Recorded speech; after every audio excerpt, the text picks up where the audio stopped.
A aula pública está de volta e nesta parte do programa, Luiz Fernando Ayerbe responde às questões da correspondente internacional do Opera Mundi em Caracas, Venezuela. Com a entrada da Venezuela no Mercosul, se discutiu que o ingresso desse país podia oxigenar e equilibrar o bloco. Mas hoje o Brasil já conta com grande participação na economia venezuelana, com projetos de infraestrutura e exportação de alimentos, para citar alguns exemplos. Por outro lado, nos bastidores, o Brasil muitas vezes é acusado de exercer um subimperialismo na região. Professor, o senhor acredita que em médio ou longo prazo existe um horizonte de integração latino-americana razoavelmente equilibrada com um membro com o poder econômico do Brasil? Do meu ponto de vista, o Brasil não é subimperialista. Pensando a discussão na perspectiva colocada da visão leninista de imperialismo, como um exemplo pelo tempo que temos. Imperialista envolve a projeção de uma potência que tem grandes empresas, chega à maturidade do seu capitalismo e começa a exportar capitais, além de exportar mercadorias, e passa a ocupar mercados. Ao mesmo tempo, tem outro componente que é a política imperialista, uma política intervencionista, que no final do século XIX era um colonialismo e depois se associa também à política intervencionista dos Estados Unidos. No primeiro ponto, o Brasil, sim, como um capitalismo que amadureceu, tem grandes empresas, elas se projetam, exportam capitais, como qualquer país que atingiu esse estágio, né? Mas o Brasil não é um país intervencionista, não tem uma política imperialista que intervém nos assuntos internos de outros países. Então o Brasil não é subimperialista, sino todo país capitalista avançado que tem empresas multinacionais seria imperialista. Então, desse ponto de vista, não. E não dá para ter uma integração equilibrada dentro do quadro que temos na América do Sul, como o Brasil destoa em termos de tamanho das outras economias. A entrada de Venezuela, do meu ponto de vista, é um grande benefício para o Mercosul, porque Venezuela é um grande importador, né? E os países do Mercosul não são grandes importadores de petróleo. Então, quem vai se prejudicar mais do ponto de vista econômico, pelo menos no curto e mediano prazo, é Venezuela, que tem que se adaptar às regras do Mercosul, e o setor privado venezuelano não é competitivo, e isso vai afetar um pouco o mercado interno venezuelano, que vai continuar importando e vai beneficiar principalmente Brasil e Argentina, como tem sido feito até agora. Mas nunca, do meu ponto de vista, uma integração que envolva os países que estão presentes no Mercosul vai ser equilibrada, a não ser que a Argentina desponte para um crescimento muito maior do que tem tido, mas temos que saber que em pouco tempo Colômbia, pelas projeções, vai ocupar um lugar maior que a Argentina em termos de produto bruto, não per capita, produto bruto. Então não vejo entre os parceiros do Mercosul algum que possa em algum momento equilibrar o Brasil nos próximos anos. Então continuará sendo equilibrada porque é uma dinâmica que depende do desenvolvimento dos capitalismos de cada país, que são capitalismos privados, e onde o Estado tem uma política externa que não desconhece esses interesses privados. Então a projeção brasileira torna-se natural, né, dentro do processo que o país está levando adiante. Em alguns casos, vemos que a postura do governo brasileiro difere das assumidas por vizinhos como Argentina, Bolívia e Venezuela. Em julho, quando Evo Morales foi impedido de pousar ou sobrevoar países europeus, a diplomacia brasileira foi criticada pela demora em se pronunciar sobre o caso, quando presidentes como Cristina Kirchner já tinham expressado repúdio à situação. Depois, enquanto alguns países latino-americanos ofereceram asilo a Snowden como resposta à agressão a Evo Morales, o chanceler Antônio Patriota diz que o Brasil não seria um deles. Nas discussões sobre a reforma na CIDH e a Corte Interamericana de Direitos Humanos da OEA, países como Venezuela, Equador, Bolívia e outros membros da ALBA expunham a necessidade de uma menor ingerência dos Estados Unidos. O Brasil foi um dos países que adotou um discurso mais moderado sobre as mudanças propostas.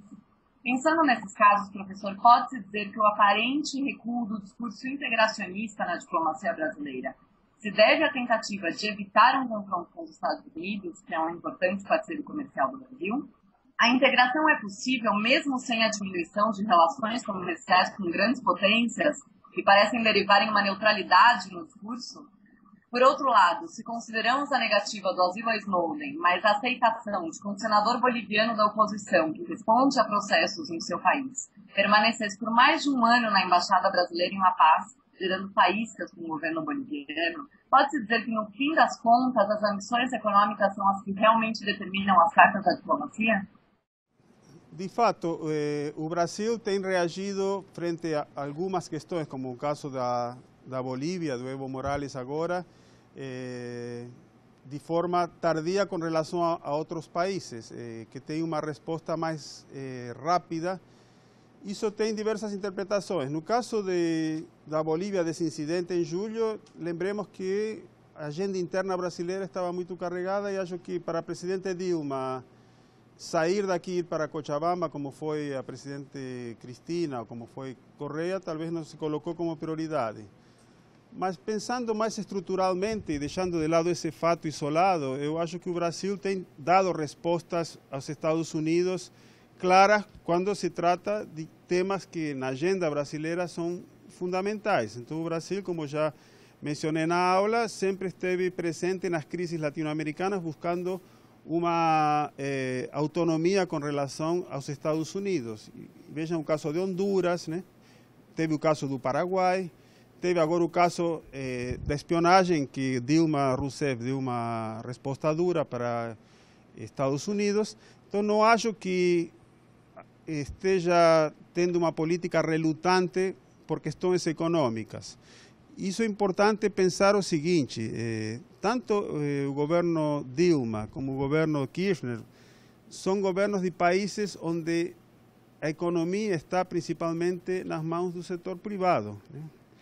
A margem de manobra que tem tanto a Argentina como Brasil em termos do Estado é muito diferente que Venezuela, onde o principal recurso econômico está nas mãos do Estado. Então a margem de manobra que o presidente Chávez tinha ou o presidente Maduro tem para tomar decisões que envolvem investimentos ou criar mecanismos de integração, ter discursos mais radicais, é diferente que, principalmente no caso do Brasil. Pensem que na Venezuela governa um partido, aqui é uma coalição.